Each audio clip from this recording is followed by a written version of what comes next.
incluso ahora...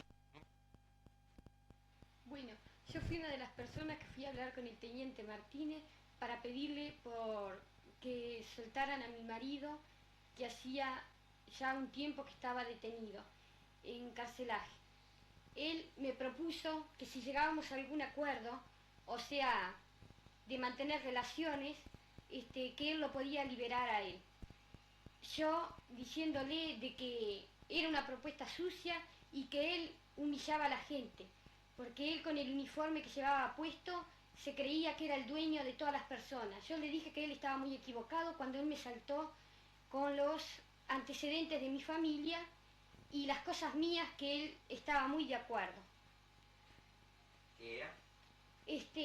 Primeramente, teniendo un hermano detenido, desaparecido en la Argentina, y apareció en el cuartel de Libertad, y él me dijo que ya sabíamos muy bien lo que era mi familia de refugiados y que teníamos antecedentes políticos. Me quiso sobornar. Bueno, fui llamada por inteligencia del DIPRE para tomar declaraciones y directamente los amenacé con el Ministerio de Defensa Interior, que si a mí Defensa me pasaba... Nacional. ¿Eh? Defensa Nacional. De Defensa Nacional, que si a mí me pasaba algo con mis hijos, ellos iban a ser culpables de otro de sus secuestros. No sé qué. Sí.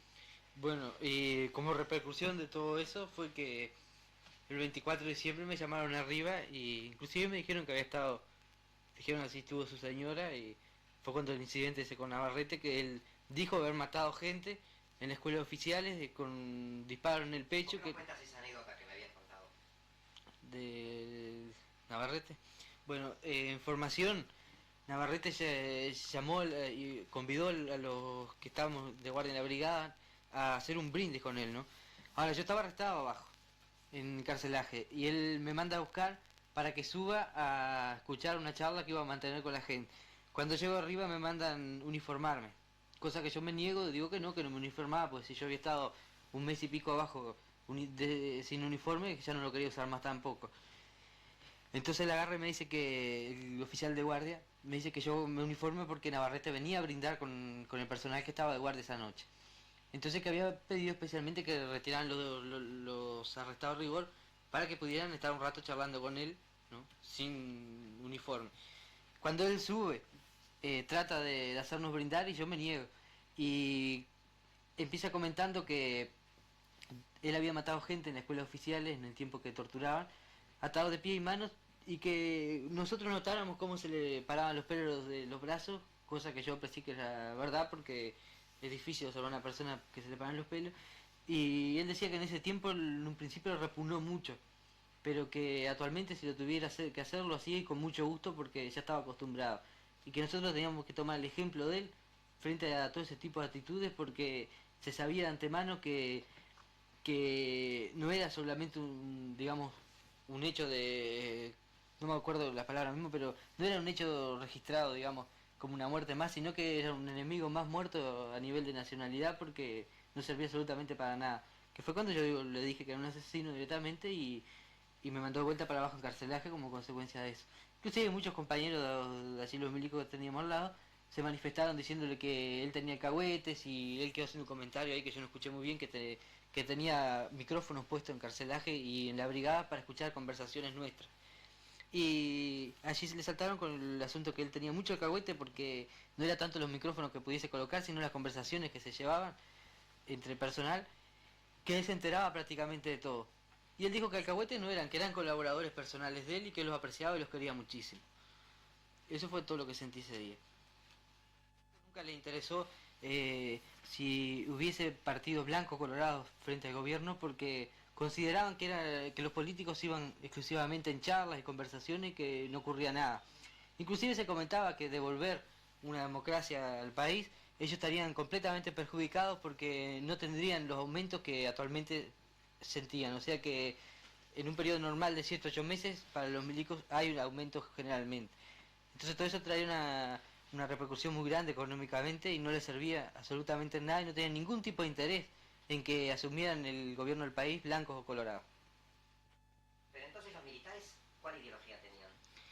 Bueno, la ideología de ellos es la ideología de los mercenarios, que les diera más dinero para subsistir era la que más les servía. Pero por su parte también querían tener, digamos, el vanaglorismo de decir, nosotros somos los que gobernamos el país y tenemos la autoridad y acá mandamos nosotros y se acabó. O sea que Poder. ellos querían exclusivamente el poder con gran interés en el dinero también. ¿Creían en Estados Unidos, sin embargo? Sin embargo, algunos creían, no eran generalmente todos, pero estaban completamente de acuerdo y lo mostraban como un país modelo, tanto en una situación, digamos, eh, de vida así actual o tanto también como una situación económica, lo mostraban como modelo.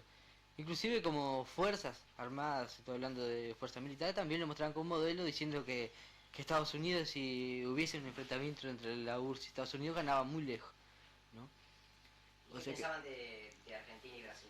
bueno, de Brasil se hablaba muy mal, inclusive se hablaba de la Policía Federal especialmente, que era muy ruda, decían que la Policía Federal era mucho más fuerte para torturar que ellos mismos. Ahora de Argentina se hablaba que era una policía muy bien educada, que sabían ser más corteses que ellos, pero que, digamos, a nivel de represión tenían mejor equipamiento que los nuestros. Y por eso nosotros mismos yo estuve integrando algunas maniobras junto con gendarmes argentinos en Salto Grande. Bueno, había muchos oficiales en la prefectura que habían integrado los cursos en Panamá y habían aprobado. Por ejemplo, el caso Sacramento, de mayor Diesel Las Álvarez estuvo allá. Eran personas que se habían calificado como perito en defensa, perito en guerras de guerrillas, que a su vez nos entrenaban a nosotros mismos. Bueno, se consideraban, por ejemplo, el caso de Navarrete y otros oficiales más de inteligencia, completamente nazistas y declaraban que tenían que haber nacido en Alemania y haber vestido un uniforme nazista, porque consideraban uno de los regímenes modelos para gobernar un pueblo y a su vez decían que era el régimen más represivo porque no permitía ningún escape a los opositores, ¿no? Con respecto al plebiscito del noviembre pasado, los militares se sentían con mucho miedo de que el pueblo pudiera asumir y ganar, ¿no? O sea, en una parte negativa es el no, y entonces se manifestaron muy nerviosos durante esos días. Inclusive se prohibió a todo el personal de la Armada integrar el plebiscito y se acuarteló todo el personal. O sea que, que todo el personal que pertenecía a las Fuerzas Armadas estuvo acuartelado durante el plebiscito. Pero nuestro equipo estuvo trabajando en Truville y, y en la subprefectura de Santiago Vázquez también. Y por la gente que llegó de vuelta a la unidad, se comentaba que hubo muchos disturbios entre las filas para la votación.